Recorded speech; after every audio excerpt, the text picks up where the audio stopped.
to get mucky in the garden and solve some of your horticultural woes. Down on the allotment tonight, Kevin MacLeod, Andy Collins and Katie, let's get down and dirty. Come on. There you go.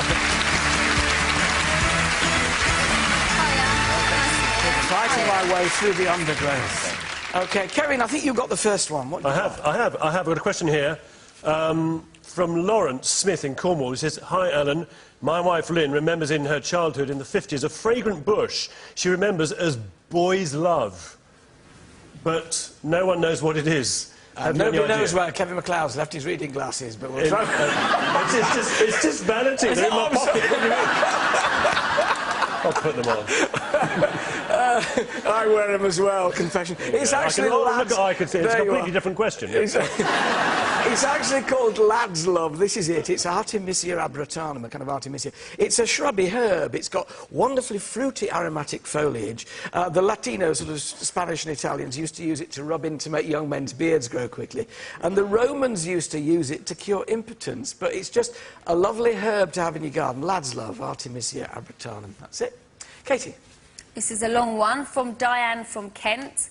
Dear Alan, a friend of mine has a bird of paradise plant which was in flower when it was bought for her, but unfortunately has failed to flower ever since. The plant hasn't been repotted, so I was wondering whether it could be due to wet weather conditions she has on her caravan park in Kent. Do you know, the bird of paradise flowers, Strelitzia regina, was not meant to grow on a caravan park in Kent. However, it is a tender soul, being from warmer climes than our own. This is its flower when it's out. The lovely thing about bird of paradise, Strelitzia regina it's called, named after Princess Caroline of Mecklenburg-Strelitz, and that's why it's called Strelitzia. When these individual flowers fade, you can pull them off, and a new one comes up, you see, out of there. And so several keep coming, so they're really good value as cut flowers. The way to get them to flower is to keep them pot-bound. Let them fill the pot with roots, then don't repot them, otherwise they make too much root and not enough flower. Keep them pot-bound, but feed them from about March through to September with any liquid pot plant food. The thing is to keep them sheltered from frost in winter. Cool porch, anything like that, or you know, bring them into the home. Good light. They don't like frost, it's the warmth it wants, Katie, on this particular thing, and being pot-bound. Andy. OK, this is from Liz Addison, and it says, "Dear Alan, why do my gardenias die on me? I've had some beautiful plants, but within weeks their leaves turn yellow, then brown and drop off, leaving the plant to die. Please help. Love your show. P.S. I love the short little fat fella." You self-publicist. That wasn't there at all, actually. Well, do you know, the gardenia, there's another royal connection with gardenia. That's Queen Charlotte of Mecklenburg-Strelitz. King George V had a gardenia on his side plate at breakfast every morning. He used to wear a gardenia in his buttonhole.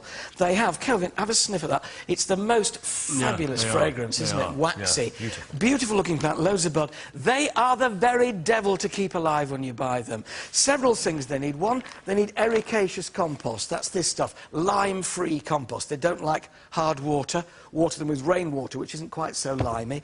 So that's the first thing. They like an even, warm temperature. They don't want to be too cold. They don't want to be too hot. But at this time of year, centrally heated rooms suit them, except they're too dry. So on a tray of damp pebbles, water them with rainwater or boiled water, and that way, hopefully, you'll keep these buds coming. But they are very, very difficult. And now we're on to you again, Yeah, I've got another one. In fact, I've got the same question because I've had the same problem at home. This is from Vicky Steed, who says, "Dear Alan, in our garden we have an established olive tree in a pot outside, and last year the frost nearly killed it. It survived but didn't produce any fruit, and then my husband pruned it so severely that I fear it won't survive now. Will my tree survive the winter now he's cut it back, or has he killed it?" Well, he might not have killed it. The thing about olives is they have become much hardier in this country. Now, you know, we've got warmer, albeit last winter was really tough. And in last winter, they did get killed back a bit, but the top growth survived.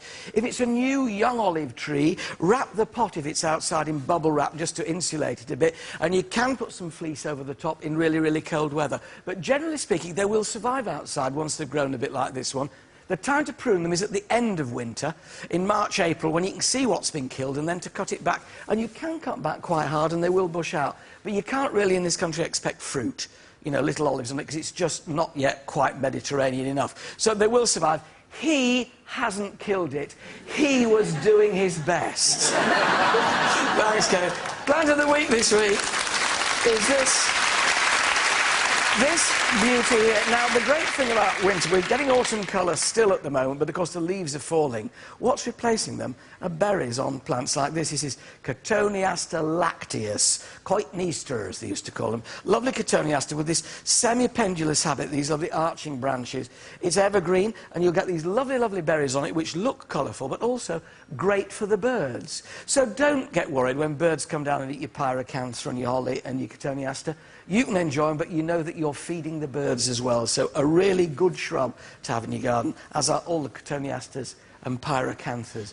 Is your garden driving you potty? Perhaps you're losing sleep over your horticultural hindrances. Don't worry, I'm here to help. Drop me an email with a picture if you've got one and send it to alan@itv.com. I'll be back on the 80 allotment next week, but for now, my thanks to my three gardeners, Katie Price, Kevin MacLeod and Andy Collins. That's it for tonight. On Monday, we celebrate 45 years of the Sound of Music with theatrical star Connie Fisher. There's live music from the legendary Jules Holland. The ever-so-flamboyant Lawrence Llewellyn-Bowen drops by, and we'll have all the backstage X Factor gossip from Connie Huck and Brian Friedman. Have a great weekend. We'll see you on Monday, live at 5. Don't miss it. Bye-bye for now.